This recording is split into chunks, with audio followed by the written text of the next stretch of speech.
গাজীপুরের শ্রীপুরে ঘরের ভেতর তালাবদ্ধ করে স্ত্রীকে পুড়িয়ে মারার অভিযোগ উঠেছে স্বামীর বিরুদ্ধে। এই ঘটনার পর থেকে স্বামী মিজানুর রহমান পলাতক রয়েছে।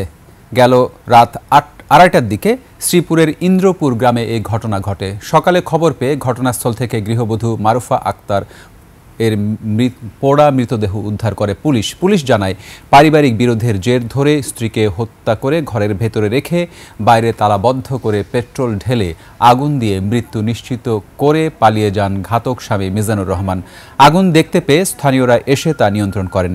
ইতোমধ্যে আগুনে পুড়ে মারা যায় ওই গৃহবধূ। আলামত সংগ্রহের জন্য অপরাধ তদন্ত বিভাগ সিআইডির ক্রাইম সিন ইউনিটের সদস্যরা ঘটনাস্থলে এসে কাজ করছে। মরদেহ ময়নাতদন্তের জন্য শহীদ তাজউদ্দিন আহমেদ মেডিকেল কলেজ হাসপাতালের মর্গে পাঠানো হয়েছে। তাকে আঘাতপ্রাপ্ত করে প্রাথমিকভাবে ধারণা করা হচ্ছে যে তাকে মৃত্যু নিশ্চিত করে সেটা ভিন্ন খাতে প্রবাহিত করার লক্ষ্যে ওই ঘরের তালাবদ্ধ রেখে আগুন লাগিয়ে সে পালিয়ে যায়।